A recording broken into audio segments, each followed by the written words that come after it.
국민의힘이 대구와 경북 지역 기초단체장 공천을 마무리했습니다.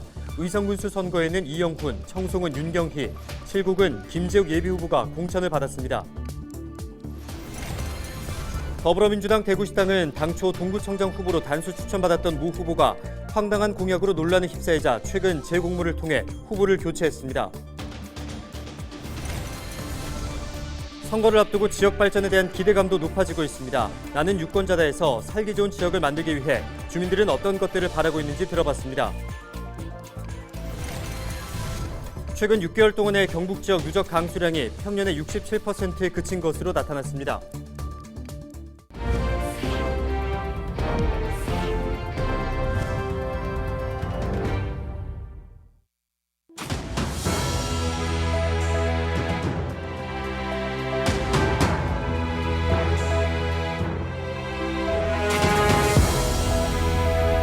여러분 안녕하십니까? 헬로TV 대구 경북 뉴스입니다. 국민의힘 경북도당 공천관리위원회가 의성과 청송, 칠곡 군수 경선을 끝으로 경북 지역 기초단체장 공천을 모두 마무리했습니다.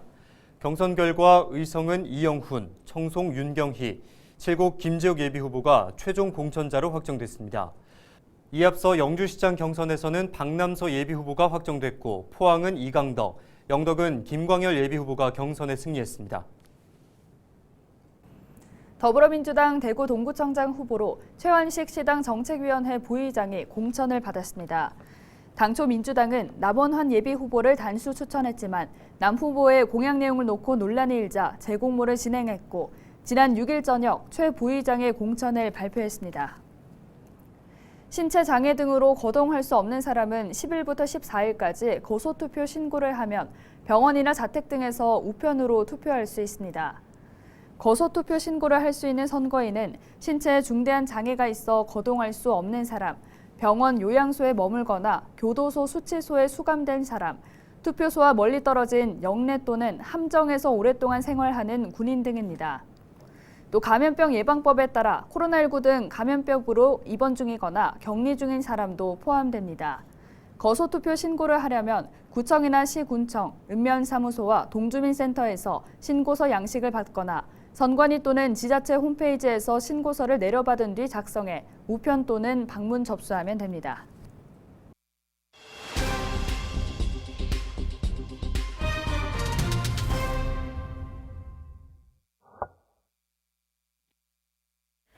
쓰레기를 좀 대구에서도 잘 분리할 수 있는, 물론 아파트들은 너무 잘하고 있습니다. 근데 중구와 북구 쪽의 주택가들이 문제인 것 같습니다.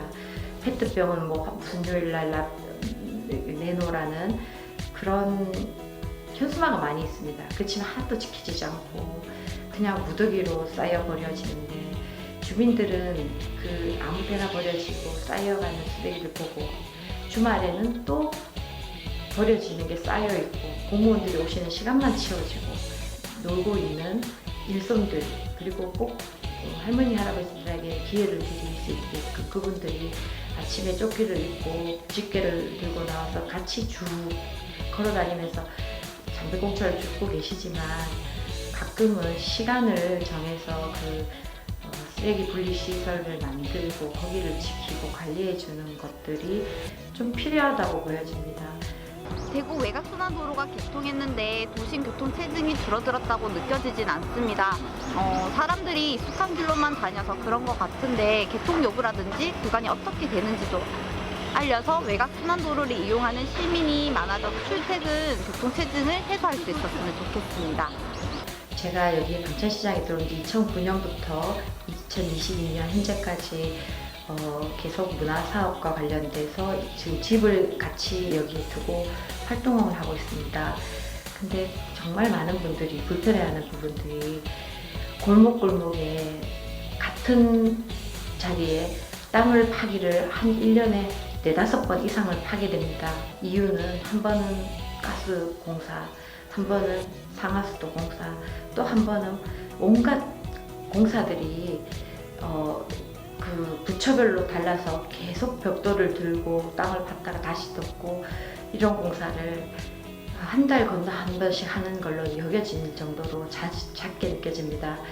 왜 이렇게까지 그 인력을 그리고 공사비를 낭비할까라는 질문에 부처가 달라서랍니다. 적어도 한 구청에서나 시에서 관리를 할 때는 몇 월부터 몇 월까지 무슨 공사는 어느 부처를 두셔서 같이 한 번 열 때, 도로를 열 때 같은 공사를 좀 같이 모아서 공사를 할 필요성을 느끼게 됩니다. 현재 코로나로 인해서 정상적인 산전 검사 중단을 각 보건소에서 해제를 하고 이제 출산 복지 정책을 확대하여서 이제 살기 좋은 대구가 되었으면 좋겠습니다.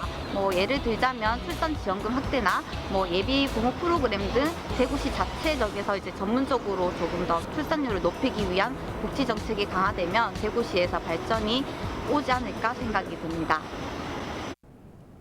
한 주간 발생한 뉴스를 재정리해보는 시간입니다. 지난 한 주 동안 주요 이슈는 뭐가 있었는지 이상원 유수민 기자를 통해서 이야기 나눠보겠습니다. 화상으로 연결해봅니다. 안녕하십니까? 네, 안녕하십니까. 유수민 이상원 기자입니다. 우선 지난 한 주 동안 발생한 주요 이슈부터 종합해 주시죠. 네, 정당별 지방선거 후보 공천이 마무리 단계인데요. 대구에서 유례없는 공천 난맥상이 일고 있는 더불어민주당 소식 전해드리고요. 마무리된 국민의힘의 대구 기초단체장 공천 현황과 당 공천에서 탈락한 경북 의성 군위 군수들의 무소속 출마 소식 살펴봅니다. 끝으로 봉화에선 지난 2월에 이어 또다시 벌목 중 노동자가 사망하는 사고가 발생했다는 뉴스 짚어봅니다. 네, 더불어민주당 대구시당이 꽤 시끄럽던데요. 지방선거 공천에서 어떤 문제가 불거지고 있습니까? 네, 지방선거를 앞두고 더불어민주당 대구시당이 당규도 지키지 못하는 공천을 하는가 하면 함량 미달의 단체장 후보를 단수 공천했다가 번복하는 등 논란을 빚고 있습니다. 민주당 대구시당은 지난달 기초의원 후보자를 일부 결정했는데요. 이 과정에서 국회의원 선거구당 청년과 여성 지방의원 후보를 각 한 명씩 공천해야 한다는 당규를 지키지 않았습니다. 여기에 반발한 일부 청년, 여성 후보들이 재심을 요청하면서 결과가 뒤집어졌고 다시 다른 후보들이 여기에 반발하는 등 난맥상을 이어가고 있습니다. 민주당은 대구 동구청장 후보로 남원한 씨를 단수 공천했다가 남 씨가 SNS에 공개한 글들이 성인지 감수성이 결여됐다는 비판이 일면서 철회하기도 했습니다. 국민의힘은 대구 기초단체장 후보를 모두 결정했다고 하던데요. 네, 지난 4일 국민의힘 대구시당 공천관리위원회는 대구 기초자치단체장 7곳의 후보 결정 경선 결과를 발표했습니다. 현 군수가 3선 연임으로 출마하지 않는 달성 군수 후보는 40살 최재훈 후보로 결정했고 백이철 현 구청장이 공천 배제된 동구청장은 윤석준 후보가 경선에서 승리했습니다. 이 두 곳을 제외하면 5곳의 경선에서 현역 단체장이 승리해서 8개 구군 중 6개 구군에서 현역 단체장이 국민의힘 후보로 선거에 나서게 됩니다. 8곳 중 중구, 북구, 달서구는 현역 구청장 외에는 무소속이나 다른 정당 후보자가 나서지 않은 상태여서 무투표 당선도 점쳐집니다. 네, 국민의힘은 경북 기초단체장 공천에서 잡음이 꽤 일었었는데 결국 의성과 군위에선 현역 단체장들이 무소속으로 출마한다고요? 네, 군위와 의성 현직 군수들이 무소속 출마를 선언했습니다. 모두 재선 군수인 군위 김영만 군수와 의성 김주수 군수는 그간 쌓은 지지세를 기반으로 무소속으로 3선에 도전합니다. 김영만 군수는 지난달 당 공천에서 배제됐다가 중앙당 재심을 거쳐 경선을 하게 됐지만 이를 거부하고 무소속 출마를 선언했습니다. 경선 승리가 확실치 않아 선택한 고육지책이라는 해석이 뒤따릅니다. 김주수 군수는 뇌물수수로 재판을 받고 있는 김 군수와 경선을 치를 수 없다는 경쟁 후보들이 법원에 판단을 요청했고 법원이 김 군수를 경선에서 배제해야 한다는 결정을 하면서 무소속 출마를 결정하게 됐습니다. 끝으로 경북 봉화군에서 올해 들어 2차례 벌목 중 노동자가 사망하는 사고가 발생했다고요? 네, 지난 2월 경북 봉화에서 벌목 작업 중 노동자가 사망하는 사건을 두고 산림청을 상대로 한 중대재해처벌법 적용 여부가 검토 중인 가운데 지난 4일 봉화군에서 또 다른 사망사고가 발생해 논란입니다. 4일 오전 봉화 춘향면의 산림청 관할 구교림에서 임도 개설 작업을 하던 60대 노동자가 나무에 깔려 사망했습니다. 이보다 앞선 2월에는 산림청 구규림 영림단 소속 노동자가 마찬가지로 나무에 깔려 숨지는 일이 벌어졌습니다. 고용노동부는 지난 2월 사고를 두고 산림청에 중대재해처벌법 적용 여부를 검토 중인데요. 노조는 이번 사고도 법 적용이 필요하다고 지적합니다. 반면 산림청은 2월 사고와 달리 이번 사고는 민간 업체에서 발생한 일이라며 선을 긋고 있습니다. 네, 이상원 뉴스민 기자와 주간 이슈 살펴봤습니다. 고맙습니다. 네, 감사합니다.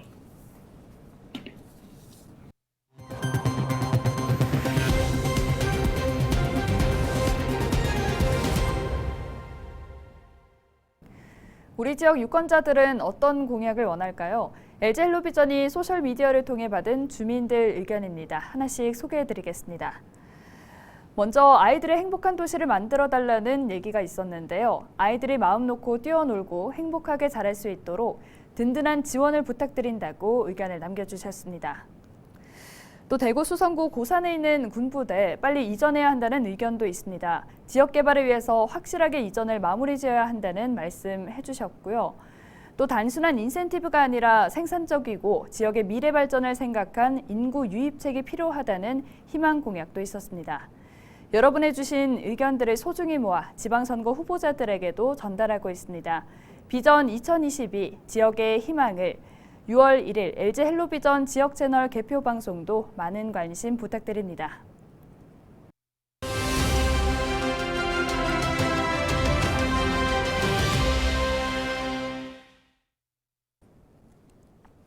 코로나19에 따른 소비활동 제약이 대폭 완화되면서 서비스 물가가 들썩이고 있습니다.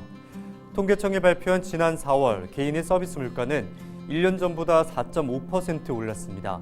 지난 2009년 1월 4.8% 이후 13년 3개월 만에 가장 높은 상승률인데요. 품목별로 살펴보면 국내 단체 여행비가 20.1%로 상승률이 가장 높았고요. 다음으로는 대리운전 이용료, 그리고 보험 서비스료까지 외식 물가 상승률을 웃도는 서비스가 적지 않았습니다. 지난달 18일부터는 약 2년 1개월 만에 사적 모임 인원과 영업시간 제한 등 사회적 거리두기가 전면 해제됐습니다. 이에 따라 단체 모임과 회식이 재개되고 앞으로 보복 소비도 더 활발할 것으로 전망되고 있습니다. 코로나19의 직격탄을 맞았던 서비스업 부분의 소비 회복은 물론 반가운 일입니다. 하지만 서비스업 부문의 물가가 너무 급격하게 오르면 오히려 가게 실질 구매력을 떨어뜨릴 수가 있습니다. 지나친 서비스업 물가 상승률이 가게의 부담감을 높여 오히려 소비 회복을 저해할 가능성도 있다는 것이 전문가들의 분석입니다. 지금까지 데일리 브리핑이었습니다. 대구의 코로나19 일일 확진자가 또다시 1,000명 아래로 떨어졌습니다. 대구시는 9일 0시 기준 일일 확진자가 972명으로 집계됐다고 밝혔습니다. 대구의 일일 확진자가 1,000명 미만을 기록한 것은 지난 2일 이후 일주일 만입니다. 경북의 신규 확진자는 1,555명으로 집계됐습니다. 9일 오전 6시 10분쯤 경주시 외동읍 현대중공업 해양배관 공장에서 4.9톤 규모의 질소 탱크가 폭발했습니다. 이 폭발로 인근에 있는 다른 공장의 건물이 일부 파손되면서 직원 3명이 부상을 입어 병원으로 이송됐습니다. 경찰과 소방당국은 정확한 사고 경위를 조사하고 있습니다. 최근 6개월 동안의 경북 지역 누적 강수량이 평년의 3분의 2 수준에 그친 것으로 나타났습니다. 행정안전부는 5월 가뭄 예경보 발표 자료를 통해 경북의 6개월 강수량이 162mm로 평년 대비 67.2%에 그친다고 밝혔습니다. 같은 기간 전국 누적 강수량은 220mm로 평년의 77.7% 수준입니다. 정부는 5월과 6월 사이 모내기철에 농업용수를 안정적으로 공급하기 위해 강수량과 저수율을 상시 점검한다는 계획입니다. 오는 20일과 21일 이틀 동안 대구 칠성 야시장과 서문 야시장에서 2022 대구 세계가스총회의 성공 개최를 기원하는 행사가 열립니다. 대구시와 대구전통시장 진흥재단은 이틀 동안 두 곳의 야시장에서 상설 문화공연과 함께 시민과 관광객이 참여하는 특별게임도 진행할 계획입니다. 행사 참여 신청 등 자세한 내용은 대구전통시장 진흥재단 홈페이지를 통해 확인할 수 있습니다.